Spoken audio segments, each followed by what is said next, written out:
Chapter 12, Uncle Tom.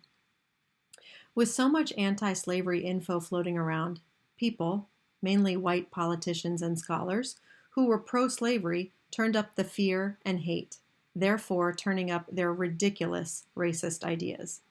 There were people still preaching that slavery was good, that it was the will of God, that equality between the races was impossible because the species were different. Yep, still stuck on the polygenesis theory, but this time it was backed by science.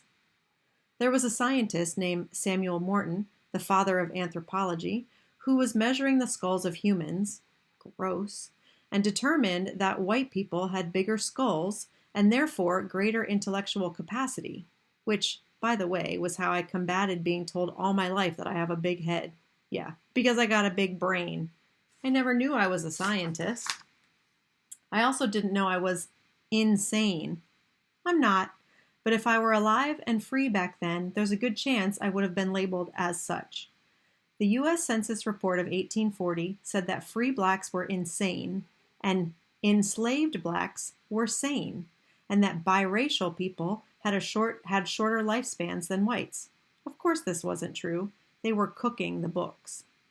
Also, speaking of books, in Samuel Morton's Crania Aegyptiaca, he also introduced the narrative that historically there was a white Egypt that had black slaves. Who knew?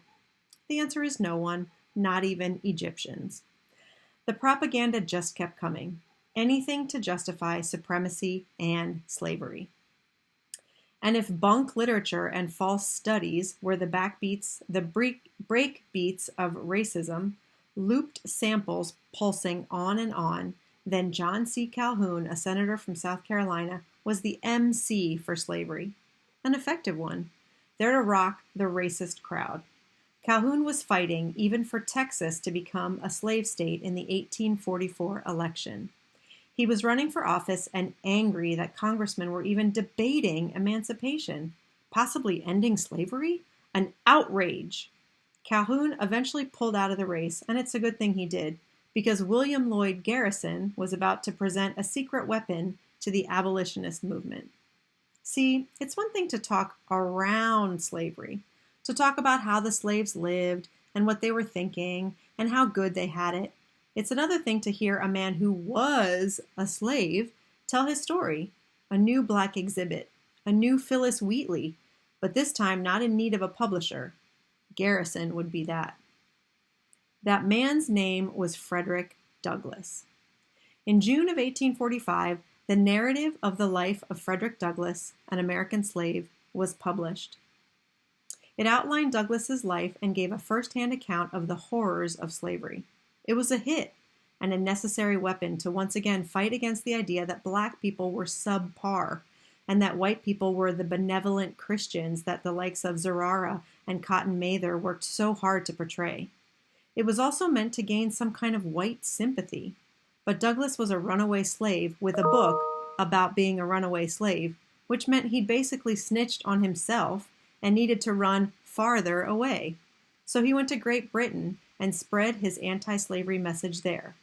While in America, pro-slavery politicians, now with Texas as a slave state, pushed for even more expansion west. Douglass's narrative wasn't the only one. Is there ever only one? In fact, the telling of his story sparked the telling of many others, including one about an enslaved woman, the narrative of Sojourner Truth. Up until this point, women had been left out of the conversation around slavery, as if they weren't slaves, or as if they weren't slave holders.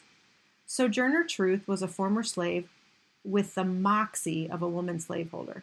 The kind of woman who would stand up in a room full of white people and declare her humanity.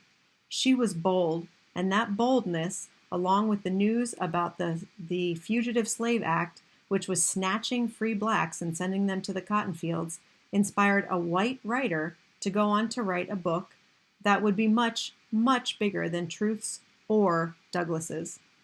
The book was called Uncle Tom's Cabin. The author, Harriet Beecher Stowe.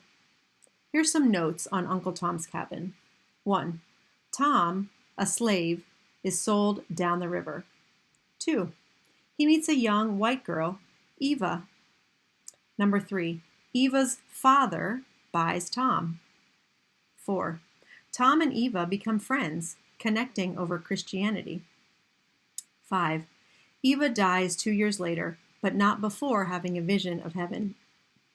6, after her death, the white people decide to change their racist ways. 7, Eva's father even promises to free Tom.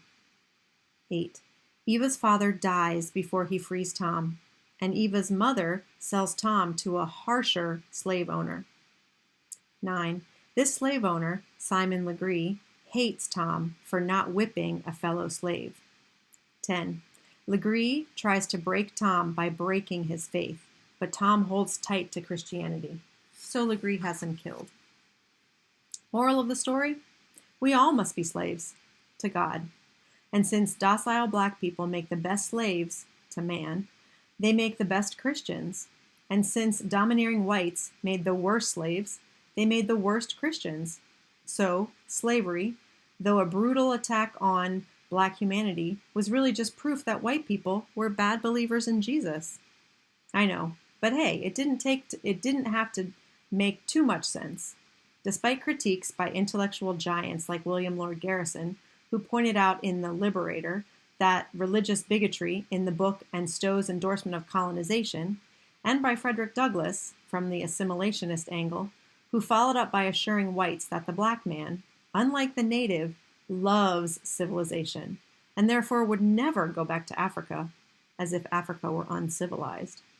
Uncle Tom's Cabin exploded and became the biggest book of its time. Harriet Beecher Stowe became the J.K. Rowling of slave books.